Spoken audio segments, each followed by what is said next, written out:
1.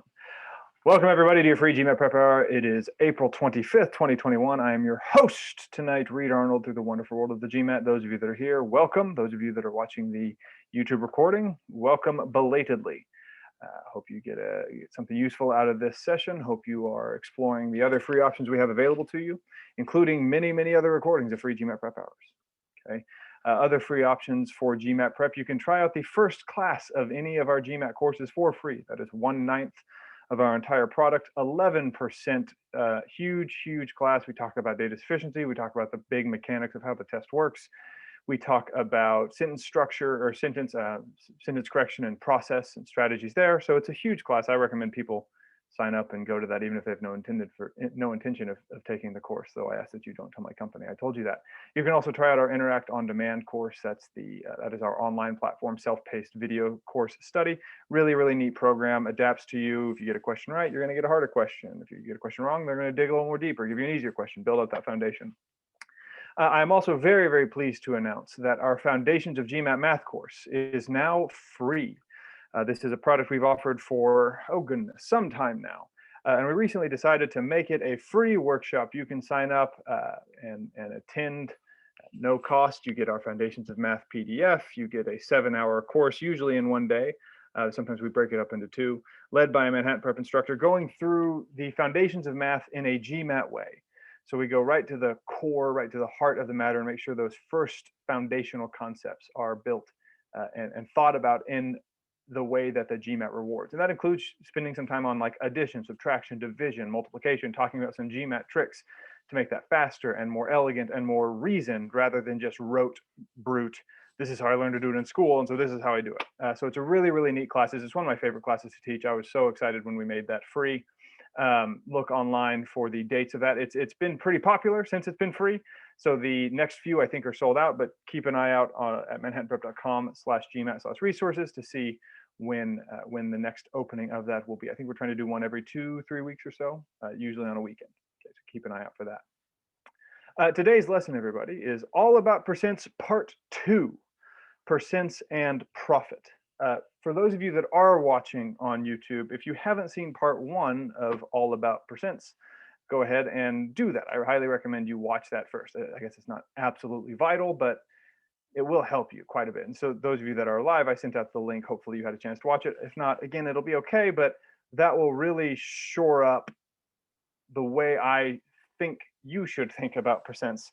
And we continue from that place in this lesson today, talking about percents, mostly about the relationship between percents and profit. A lot of percent questions have to do with profit and revenues and costs and whatnot. That doesn't mean everything we talk about today is only applicable to those types of questions. There are other versions of percent questions that you can use the strategies and the reasoning processes we do today. You can use them in other categories of questions, but they tend to pop up a lot in revenues, cost, and profit questions. And so I just wanted to spend some time going through the different ways we can do percents with revenues, costs, and profits, how it's tricky, why it's tricky, and giving a foundational and visualized understanding of how these things grow and change, and maybe help you reason through why the answer to certain questions are what they are without always having to do pure raw calculations, particularly with data sufficiency, as we'll see later. But to start, we're actually just going to do 2 problem-solving questions, both to introduce us into today's topic and also brush up on some of those things we talked about in the last course. So I'm going to give you all 4 minutes to do these 2 questions, and I will come back when that time is up.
All right, gang, that is 4 minutes on the dot. That is the average. You have an average 2 minutes per question in GMAT Quant when you take the official test. So that's what I am basing that time on. Of course, sometimes you will go a little bit longer, sometimes you go a little bit shorter, but typically 2 minutes per question is about what you want to go for here. So in a second, we're going to review these questions, go over them, but just a quick reminder of what we talked about last time when we were talking about percents. And again, that last video is going to go over this more thoroughly. So if you have time, go back to that video. But when we talk about what percents are, we pointed out that a percent basically takes some total value, breaks that value into 100 equal pieces, and calls each of those pieces a percent. Right. And so it doesn't matter what that total value is. I mean, it does matter. It determines how big the percent is. But when it comes to like the proportions that a percent is, it's always that same proportion of whatever that value is. And so if the total is 100, 50% is 50, 10% is 10, 1% is 1, right? Each percent, each piece is 1. If the total is 5,250, each piece is 52.5. And there's 100 pieces to get to the total. 50 of those pieces are 2625. 10 of those pieces are 525. If the total is 18, one piece is 9. 10, one piece is 0.8. 10 of those pieces is 1.8. 50 of those pieces is 9. 100 of those pieces is 18, right? And so that's what a percent is. We take a total, we break it into 100 pieces. We say how many of those pieces we have. And that gives us some sense of proportionality, right? It gives us some proportion of a total that we're dealing with. We talked about how there's percent of, percent more, percent less than. That tells you what to do with the pieces you're looking at. If it's a percent of, you're looking at those pieces. If it's a percent more, you take those pieces and you add it on top. If it's a percent less, you take those pieces and you subtract it from the total. And of course, the other difficult thing about percents is that makes everything look nice and easy. Looks nice. This makes everything look nice and even because I'm showing that the proportionality is the same when you're looking at these pieces. But of course, these numbers are not actually the same. Depending on what 100% is, it changes the size of the pieces. And so if the total is 220, 50% is 110, but if the total is 100, 100% is 100. And if the total is 5250, 1% is 52.5. And so the actual amount of stuff changes drastically depending on what the relative total is, depending on what that 100% happens to be. You change what 100% is, you change the size of each piece, right? So that's really what we talked about last time, was thinking about the total that breaks into 100 pieces, making sure we're really specific about what that total is, talking about what you do with the pieces you're considering, how you can use those pieces that you are looking at, and also we'll get to in a moment here the connection between this and ratios, because ultimately they're the same thing. So let's take a look at this question. Go ahead and type in your answers for the first question we just did.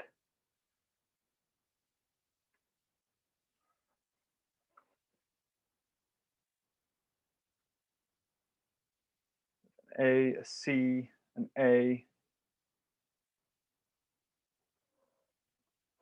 a B, a B. Don't be shy. Type in letters. You're going to have to do it on the test. No getting around it. Don't be afraid of wrong answers. A B, a C, a C. Test demands that you be wrong. It's part of the fun.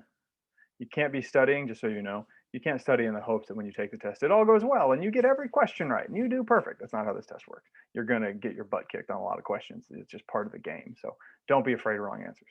So it looks like we got some C's, some B's, a few A's trickling in here. And so this question is dealing with a series of consecutive percent changes. And it's really to emphasize that point we talked about earlier, 100 pieces of what thing am I considering?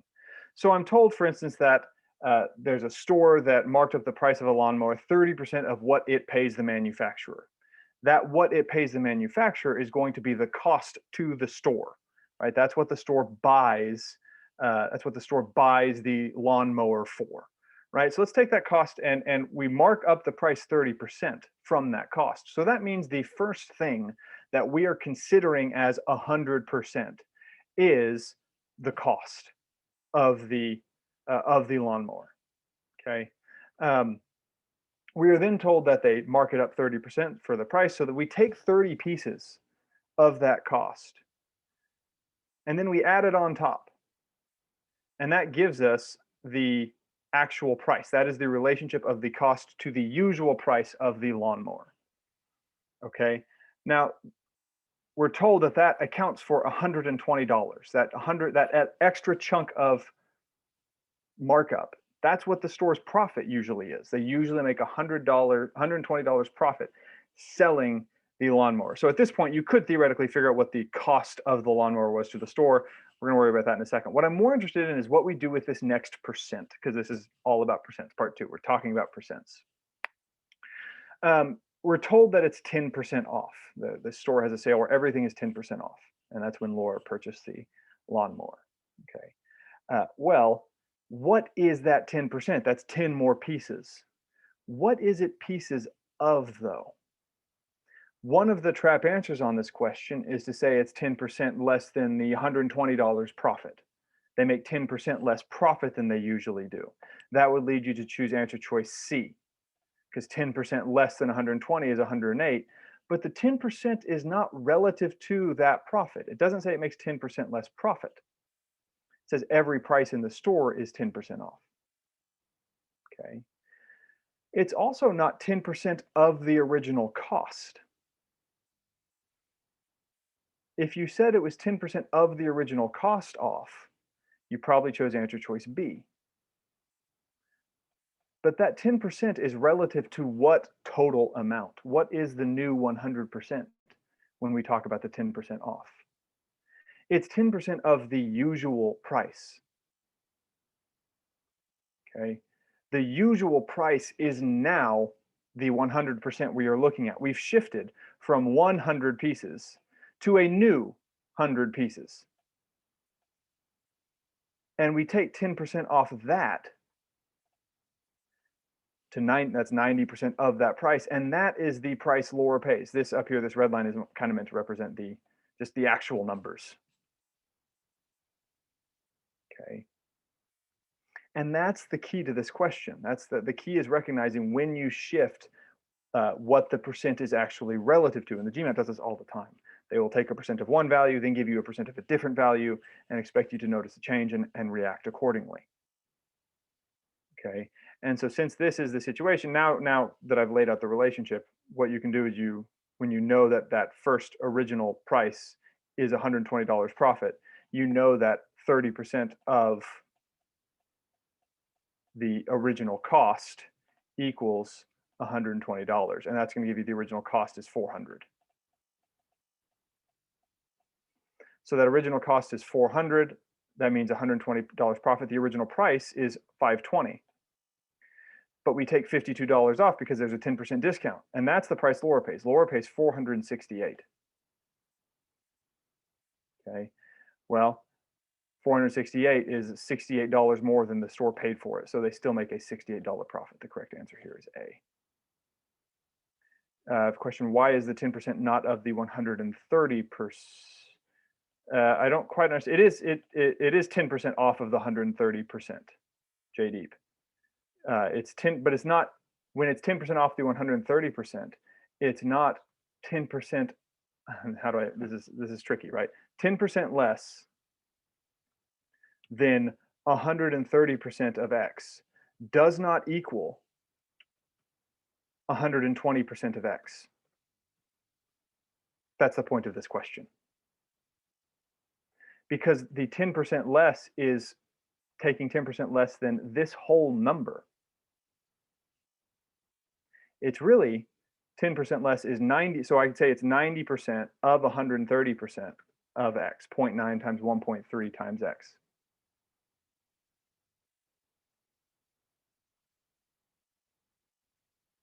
Which does not equal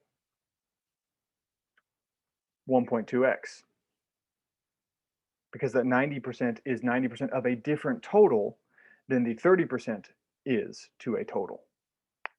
So this goes back to that lesson last time. Make sure you're specific about what percent you're breaking, what total you're breaking into 100 pieces. Okay.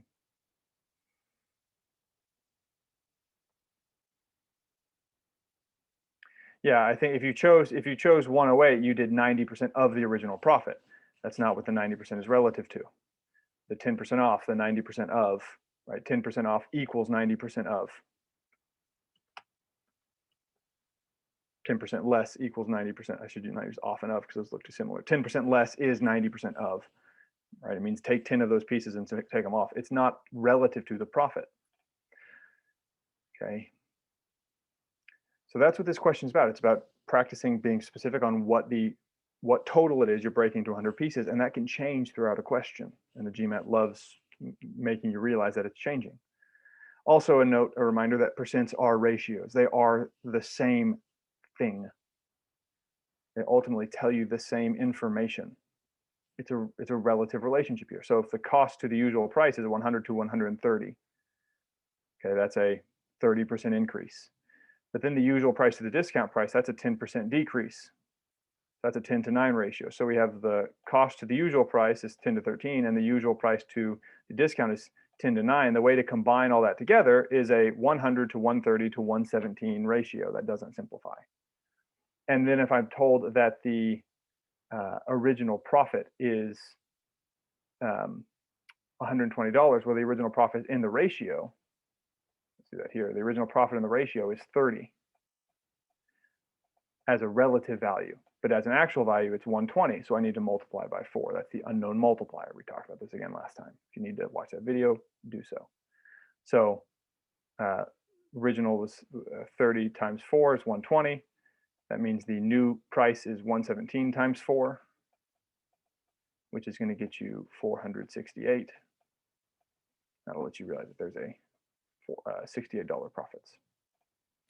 Where did I get the 117? Oh, good question. Yeah, thank you for asking that. When we combine this ratio, the usual price is the one that's in common, the 13 to 10, the 13 value in this ratio and the 10 value in this ratio. So to make that match, I need to multiply this ratio by 10, and I need to multiply this ratio by 13. Yeah, good question, Noel. I definitely just blew past that. To make that the same in both ratios so that I can combine the whole thing into a total ratio. Good question. Okay. So I know the regular profit is, as a ratio, is 30. The discount profit as the ratio is 17.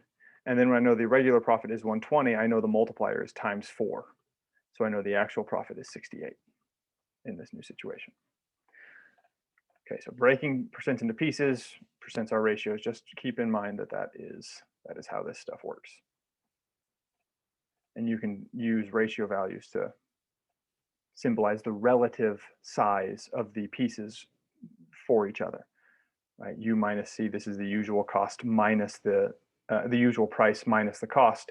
There's that 30, that's the profit in this situation. The discount minus the cost, that's the new profit in the on sale situation. And we're given the actual, I should have that 120, not where it is. The 120 should be moved. Well, go away. You're over here. Just do that. On the fly fixes, my typos. Okay, so I think that clears up that one. Let's take a look at this second question. Go ahead and tell me what you chose for this problem here. I also saw a question that was, how hard is that previous question? I'd say high 500s. Not easy, but not the hardest you'll see.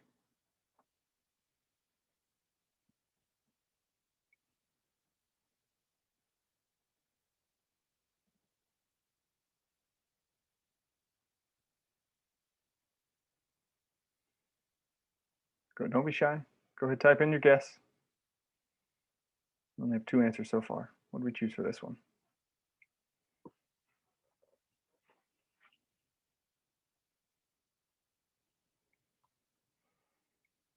C, C, B, B, B,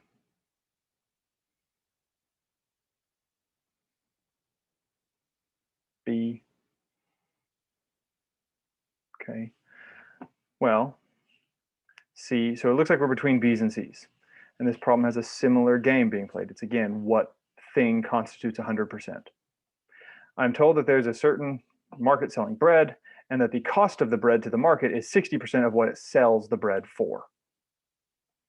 So that just, if I visualize that relationship, the price is 100%, the cost is 60% of that. The profit is then there in the middle.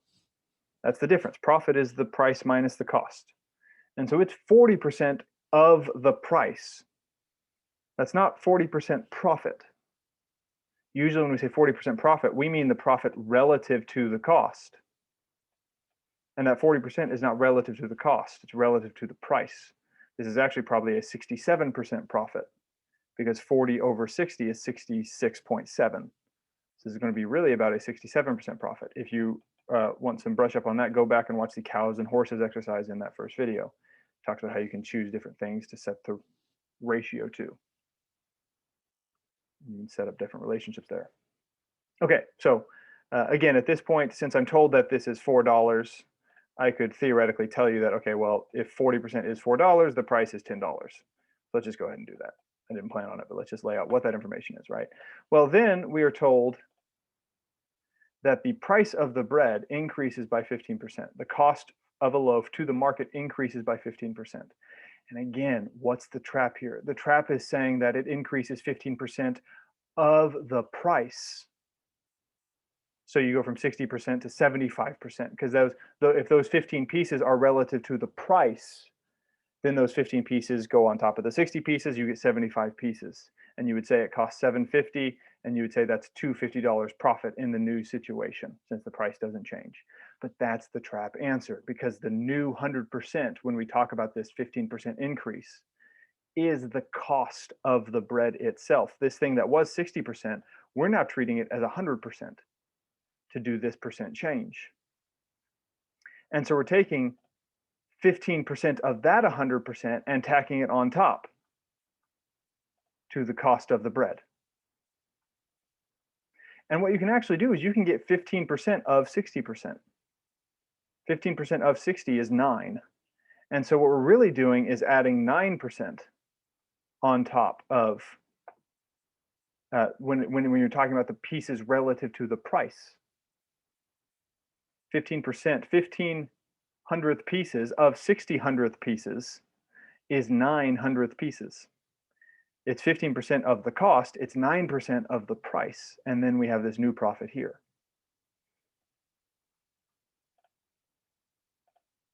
Okay, and again, that the original price is 10, the original profit is 4. Well, that new profit is going to be $3.10. So the correct answer here is C. And again, it's based on what thing do I break into 100 pieces? The price, the revenue, the profit, or the cost?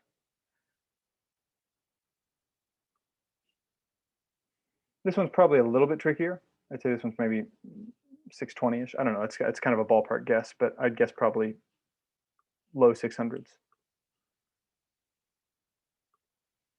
They both have pretty standard percent traps, though, that you want to master. Okay, and notice that what we're dealing with here, we're always dealing with costs, revenues, profits, and percents. And that's the thing, right? The cost, the revenue, the profit calculation.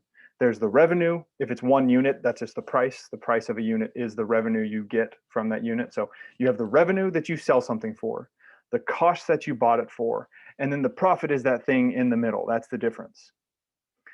That's when you're dealing, like if you have revenue minus cost, you're actually calculating the raw amount of profit. If you're talking about profit in terms of percents, as many questions do, okay, you want to think about the relative size of these pieces. And those are the 3 relative size. We have the revenue, we have the cost, and the profit being the difference between the revenue and the cost. And I can change the revenue by a percent. I can change the cost by a percent. I could, I guess, change the profit by a percent. And what thing constitutes 100% in what situation, and how does it change, and how does that affect the new profit and the new cost and the new revenue? That's the thing we're going to be dealing with today. I suppose it's also theoretically possible, though not common, to have a loss where the revenue is less than the cost, such as a situation here where if the revenue is less than the cost, then you'll talk about the loss being that difference between the cost and the revenue. We will not deal with those today. Those are fairly rare, but you could theoretically see that situation. Today we're positive, we're optimists here. We only make a profit today. But the question is, how does that profit change when the representative pieces change, when the revenue changes, when the cost changes? What does that do to the profit? How does the profit change? Okay.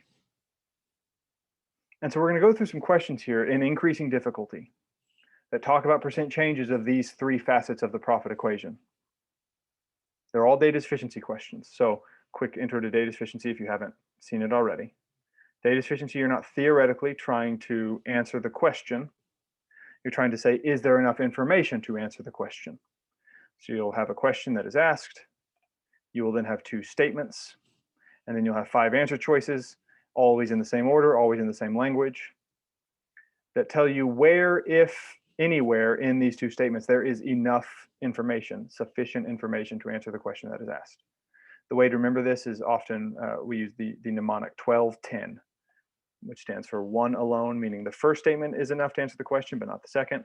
2 alone, which means the second is enough to answer the question, but not the first. C, together they can answer the question, but not on their own. D, either alone, either on their own is enough to answer the question, or E, I can't answer the question, there's not enough information. So we're going to see 4 data sufficiency questions involving percent changes of these pieces of the percent equation.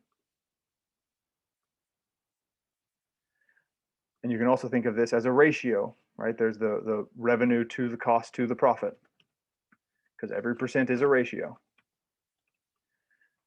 And I want you to do your best to answer these questions in data sufficiency format. And I will give you here not quite 8 minutes, because the question in all of these is the same. It's just the statement that changes. So I'll give you 6 minutes or so to go through these 4 questions.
Take about 15 more seconds. Finalize your choices here.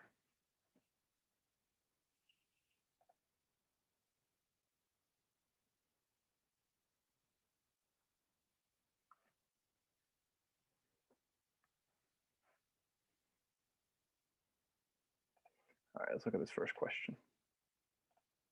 So I have so far, I have an answer of A, an answer of A, an answer of C. Go ahead if you haven't sent in your answers already. Tell me what you chose for the first question here. Brooke says an A. I have a vote in the Q&A tab. If you want to use it, I probably won't check that. So if you use the chat box, that'll be easier for me to see. So A's. Well. AAC, AA.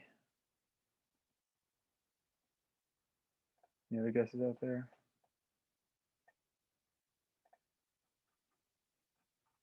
No, they're a quiet bunch. There we go. AC. All right. So when I see profit on the GMAT, I'm immediately thinking revenues and costs, revenues minus costs. This question actually, though, is a little bit generous. We don't actually have to think about revenues minus costs on this. Of the 4 questions, this one doesn't deal with those. This just talks about profit and profit growth. We want to know by what % did profit increase this year over last? Well, what do we need in order to talk about an increase in profit, a % increase in profit, not a raw dollar value, a % increase in profit? What we really need to answer that is the ratio of profit this year to profit last year.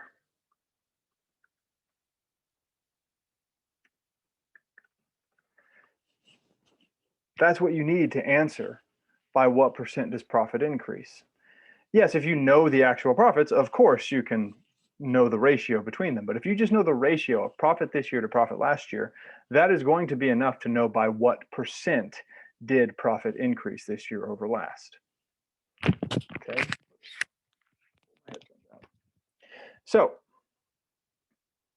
if we look at statement 1, it tells us that this year's profit, or last year's profit, was 20% less than this year's profit. So that this actually goes back to the same things we were talking about last class and so far this class, right? We have 100%. That 100% represents this year's profit, however much it was. Last year's profit was 20% less than that, so it's 80% of that value. Well, that gives me the proportion of this year's profit to last year's profit. That tells me last year to this year profit, since that's all we're talking about here, is a 4 to 5 relationship. And in all the cows and horses exercise, right, I can, if you look back, I can say that last year's profit is 20% less than this year's. I can say last year's profit is 80% of this year's, but I can also say this year's profit is 25% more than last year's, or this year's profit is 125% of last year's profit.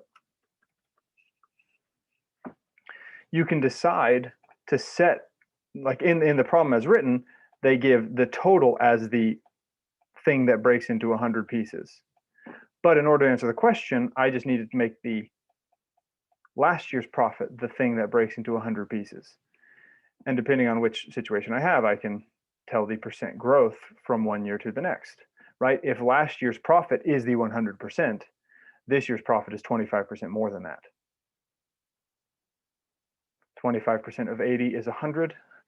25% of 100 is 125. And so we have here a 25% growth from last year to this year, even though I don't know the actual amounts. I don't need to answer the question. I just need the ratio. I have the relative sizes. I'm good to go. Statement 2 just tells me last year's profit is 80,000. I have no idea what this year's is. I have no idea what the relationship is. So that's just a total bust. We do not know the answer to that. So no one chose B or D, I don't think. So we realized that was not sufficient. If I throw everything together, yeah, then I know it was $80,000 and $100,000. But I don't need that to answer the question that's asked. Be careful about that. Make sure you think about what the question you are trying to answer is and what you need to answer that question. Because I might not need the actual prices to answer about a profit, a % increase, whether it's profit or anything else. If you're asked for a % increase, you just need the ratio. And so statement 1 gives us that ratio in % form in this setup here. in this ratio format. Okay.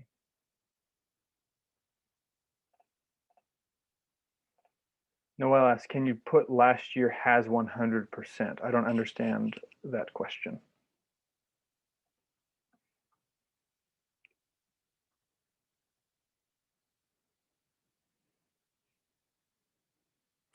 No, you can't. So Noel is saying like, well, can't I just say that that last year is 100% and this year's 20% more than that as 120?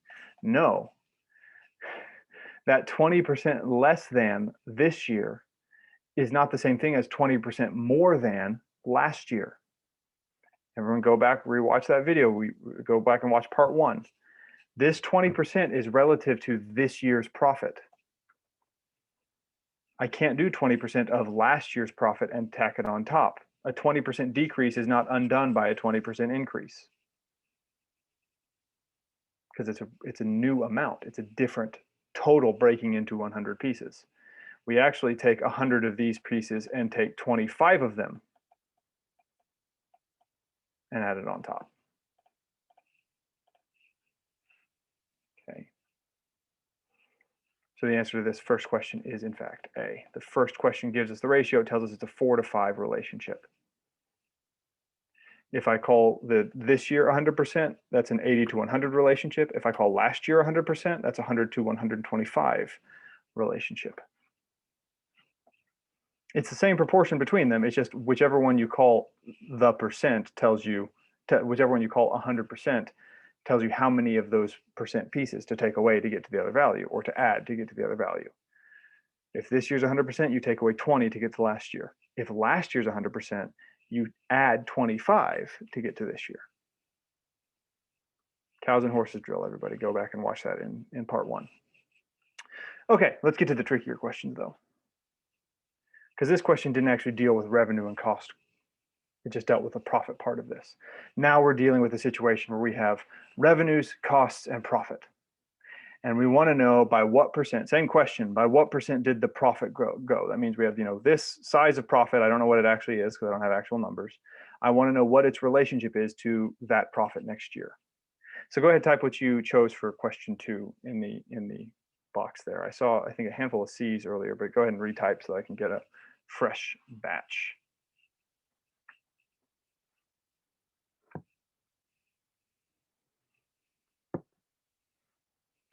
Andrew says A, Danielle says A, Ryan says C, Caleb says C, Oogie says D, Jdeep says A, Nora says A, Noel says E. So it looks like A's, C's, and E's. We did a pretty good job of seeing statement 2 is not sufficient. We'll see that as well. No one's choosing, very few people are choosing B and D. There is a D out there, but we'll see why statement 2 is actually not sufficient. But the more interesting one is statement 1 here. So we're told in statement 1 that this year, both revenues and costs increased by 10%. I don't know any of the actual numbers here. Okay, well, but I do know that the relationship growth, if I call this 100% of last year's revenue, I know it became 110% of that. That's the new amount of revenue. And I know if I call last year's cost 100%, the new cost is 110% of that. Okay, so I go from 100% revenue to 110% revenue and 100% cost, 110% cost relative to last year's amounts. And then I have this new amount of profit. Okay.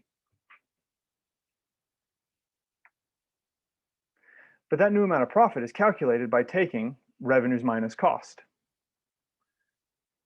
which would be 110% of last year's revenue minus 110% of last year's cost, because those are this year's revenues and costs.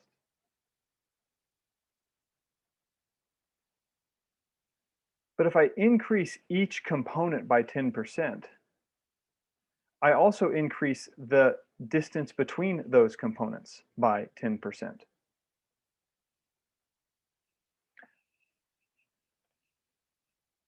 That equals 110% revenues minus cost. And if you use it as a decimal, 1.1 revenue minus 1.1 cost equals 1.1 revenues minus cost.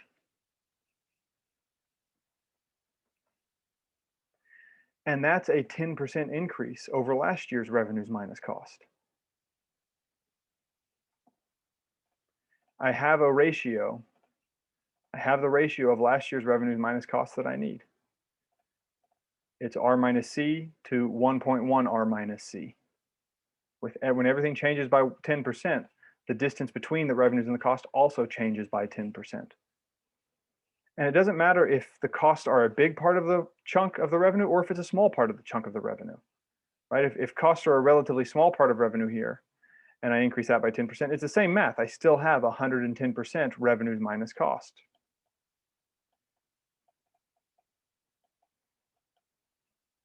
And so in any situation here, I know I have a 10% increase in profit. So I know statement one is sufficient. The ratio of this green line to this green line is always going to be 10 to 11. It's a 10% increase. Just like the relationship from the red to the red is 10 to 11, and the relationship of the cost to the new cost is 10 to 11. The actual proportion of these lines, like the proportions of these lines and these lines, are the same relative when you're looking at them as a group. But when you start looking at them across from each other, right, the old revenue to the new revenue, the old cost to the new cost, the old profit to the new profit, each of them is multiplied by 1.1. That's a 10% increase.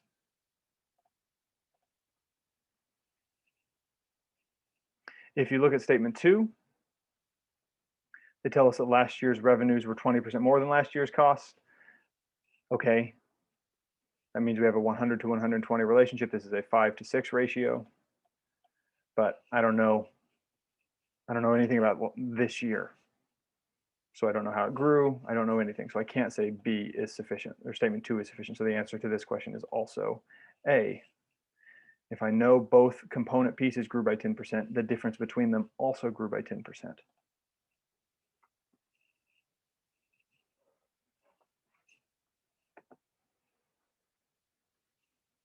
Any questions on that one?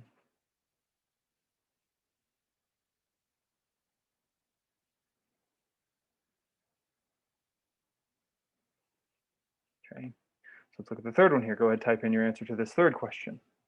Same overall question, just different pieces. Now we know the revenues in statement 1 increased by 10% and the cost increased by 5%.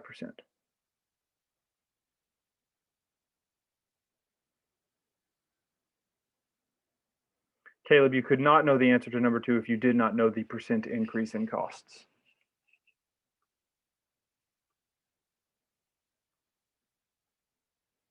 You have to know the percent increase in revenue and the percent increase in cost to know how much profit increased, because we don't know what the actual numbers are. So we're all about this proportion between them when we don't know the actual amounts. So I have a lot of C's, few E's coming in for this one. Looks like C has the bulk of the situation. So most of us realize statements 1 and 2 on their own are not sufficient, because this one tells us about the percent increase in revenues, but tells us nothing about the change in cost. This year tells us about the percent change in cost, but nothing about the percent change in revenues. So it's either going to be C or E. The question is, are they sufficient together to know that revenue increased by 10% and cost increased by 5%? And the thing I wanted, this is maybe the most important question of the day, perhaps, because this is certainly the hardest one we've seen yet, I think.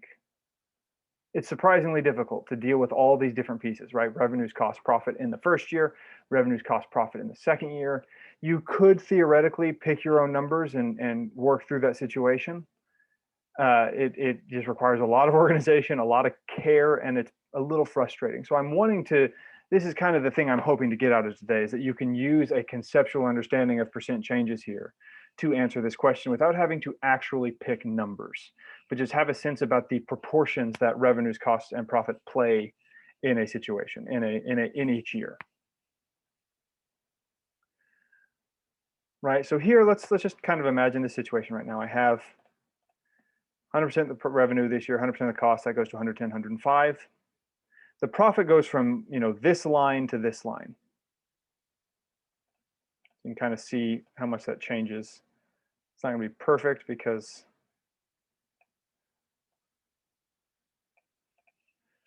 it's shifted over a little bit, but that second line is longer. By what percent? Well, not sure yet. But what if we have a situation where the cost is actually a small chunk of the revenue in the original year?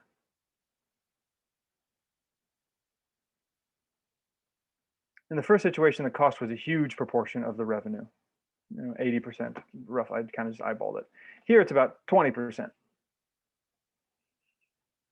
And since I don't know what the actual percent is, I can imagine both scenarios. I'm testing cases right now without picking numbers.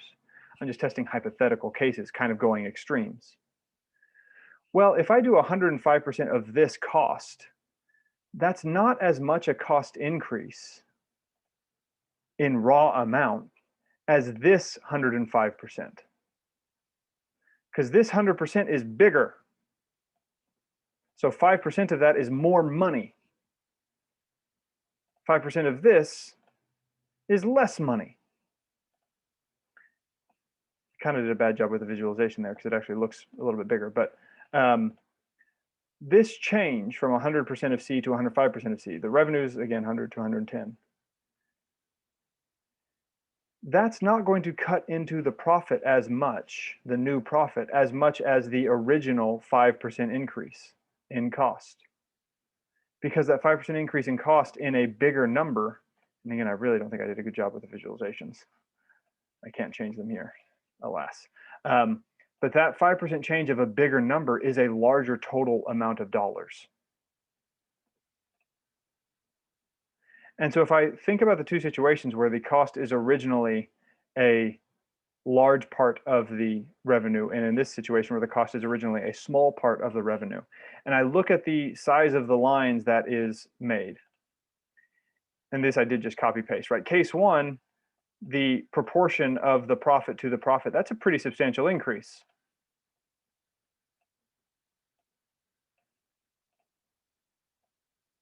That's a pretty good percent change in profit. If I look at the situation where the cost is a relatively small amount of the original revenue,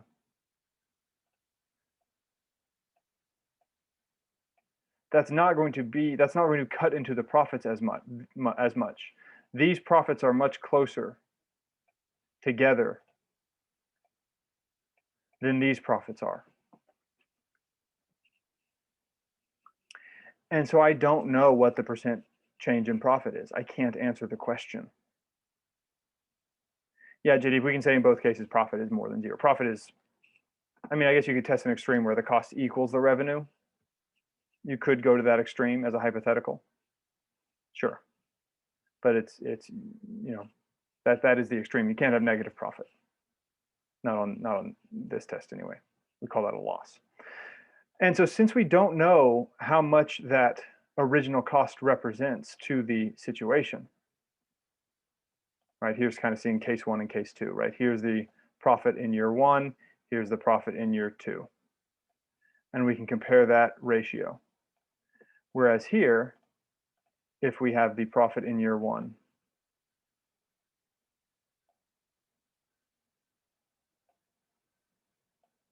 and the profit in year two, that's not the same ratio. And again, I very much eyeballed this, so this isn't a great representation, but this represents a bigger increase than this does. Right? This amount of profit increase, I don't want to use red because I'm using red. This amount of profit increase is a bigger chunk of the line than this amount of profit increase, because 5% of a low amount of cost is not that much money. 5% of a high amount of cost is more money. It's going to cut into the revenue more. So this is going to be a larger change in profit. This is going to be this one down here is going to be a larger change in profit in raw dollars. But relatively, who knows, because it depends on what the relationship is between cost and revenue.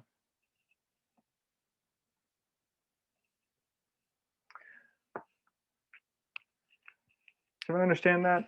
This is kind of the reason of today's lesson, is to deal with, because it's very hard to deal with different percents of different values when they're changing in different ways. It can be a real headache.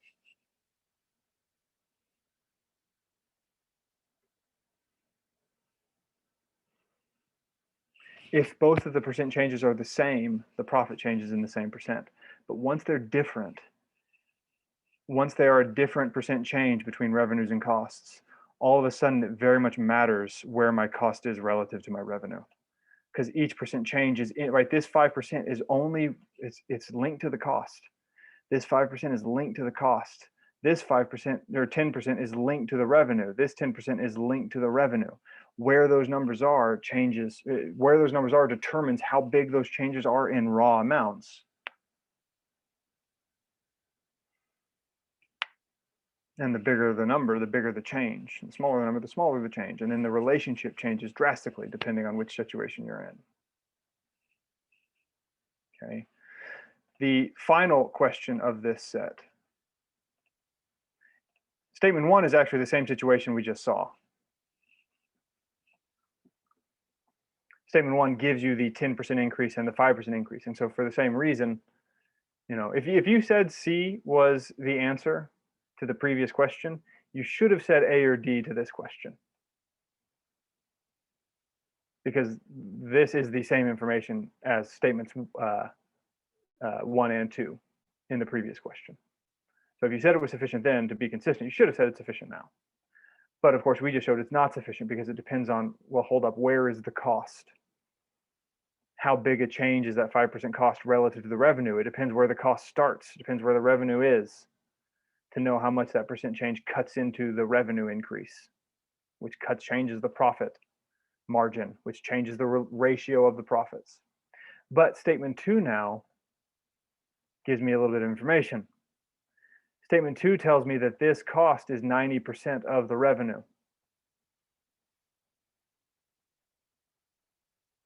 And so now I have a fixed proportion in this year, all relative to the revenue. And then when I increase that by 5%, it's a fixed proportion relative to the 110%. So now the proportions are locked in again. Once I'm told the relationship between cost and revenue in the first year, it locks in the relationship after they've each changed by 5 and 10% into the second year.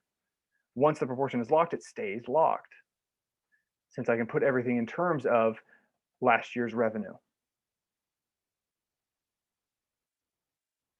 And so it's not actually going to matter what percent, it's not going to matter what the actual amounts are here, because I know the 90% relationship. This profit, this is a very complicated way of representing it, right? This new revenue is 110% R.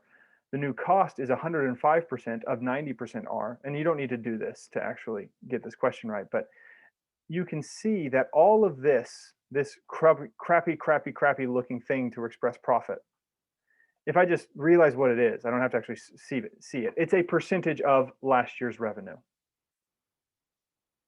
It's 110% of last year's revenue minus 105% of 90% of last year's revenue. Whatever that is, whatever that crummy number is, it is a specific percent of last year's revenue. And so I know that last year's profit was 10% of last year's revenue.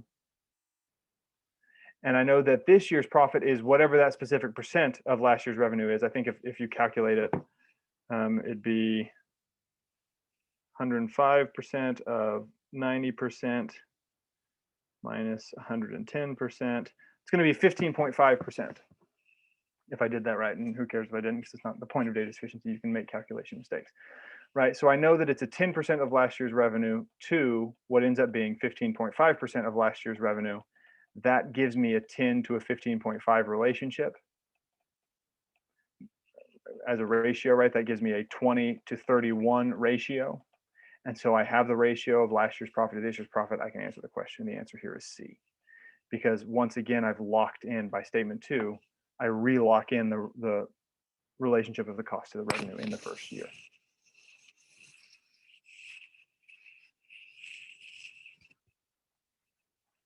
Okay. So it's a tricky situation. You have to really consider what you're given in each of these scenarios. I'm going to go back to kind of the main question page for a moment. Then we're going to do one more challenge question.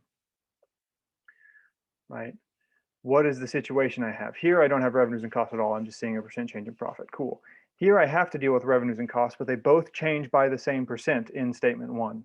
So the profit changes by the same percent. Here, I have the percent change of revenue and the percent change of cost, but since I don't know the relative relationship between them, there's no way to bridge the gap to know actually how much the profit changed. Here, I have that bridge. Now I know the relationship between the original cost and revenue, and so I know how much the profit changed relative to its original amount. I don't know any of the actual numbers in either of these last three, but that's not what it asked for. Okay. So it's very tricky. The answers here are A, E, and C. Those of you that are wondering. And it has to do with those relative proportions and how they change, where they start and how they change and where they end. So one last final challenge problem. And see if you can use what we've talked about today to answer this. Okay, take 2 minutes. It's going to be very similar, but notice it is a little different.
Ten more seconds.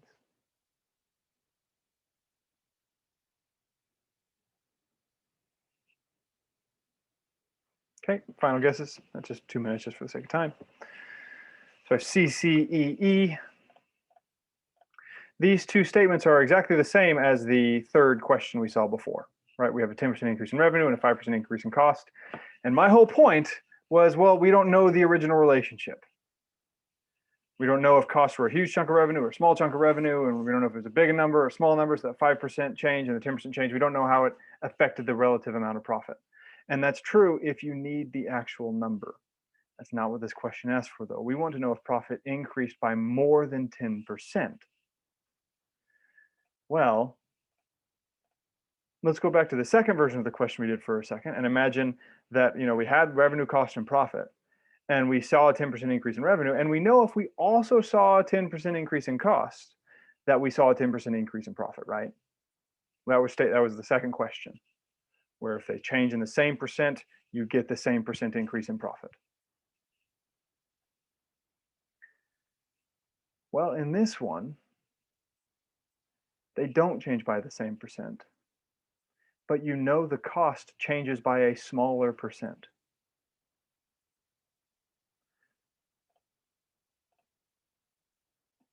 We don't have 105%. We don't have 110% of the cost. We actually have 105% of the cost. And so whatever that amount is, this represents 10% of a 10% increase in profit. And we actually know that we have more than that. The answer to this question is C. We do not know the actual percent increase in profit. That's what the third question showed us. But since revenues increased by 10% and costs increased by 5% less relatively than the revenues did, we know profit increased by more than 10%. If cost also increased by 10%, it would have been a 10% increase in revenue. I'm sorry, in profit. A 5% increase in cost is less than a 10% increase in cost. So a 5% increase in cost is going to cut into the revenues less than a 10% increase in cost. And a 10% increase in cost gave us 10% profit. So a 5% increase in cost gives us more than 10% profit. And so the answer to this question is C, because this doesn't ask for an actual percent increase. It asks for a range. It asks for, is it more than a minimum? I don't know what the answer is as a specific value, but I know it's more than 10%. Okay, so that's a very, very tricky question here. But again, just imagine the changes. Imagine what it would be if they were the same percent. Imagine what it is when it's less than a 10% increase in cost. And it is a 10% increase in revenue. Okay. It's all about the percent changes of the pieces and their proportion to each other. That's what's hard about this. You're dealing with so many different relationships. But keep them balanced and consider the possibilities. And maybe you don't have to pick raw numbers to consider it. Maybe you can reason your way through thinking about how the percents, how the pieces are changing relative to each other. Okay, friends, that is my all about percents part 2. I don't currently have a plan for part 3. That doesn't mean it won't happen. I think percents they're such a big topic on the test. They show up in so many ways that it's always possible I'll think of a third version of percents, to a third lesson in percents to discuss. Again, today's lesson was focused on profit, but those points to be made can be involved. They can show up in other non-profit questions. Whenever you have a relationship of two groups and the difference between them, and you're dealing with percent changes of each, that's the same situation, right? And so it's think, okay, how much does this piece change? How much does this piece change? What does that do to the difference between them? How does that change? That's a profit, revenue, cost, percent question. All right. Check out our upcoming courses at manhattanprep.com/GMAT/classes. We have them starting all the time. Again, you can try out the first one for free. I hope to see some of you all there. We will be doing more free GMAT prep hours. Again, we try to do these once every 2 weeks, so I hope to see you at the next one. And I hope to see you at the free Foundations of Math workshop. Again, that's my very favorite course to teach because I just love teaching about math in the GMAT way. It's kind of the way I wish I'd been taught math. So I hope to see some of you all there. Otherwise, have a wonderful evening and a wonderful night, and best of luck in your studies. I'll see you next time.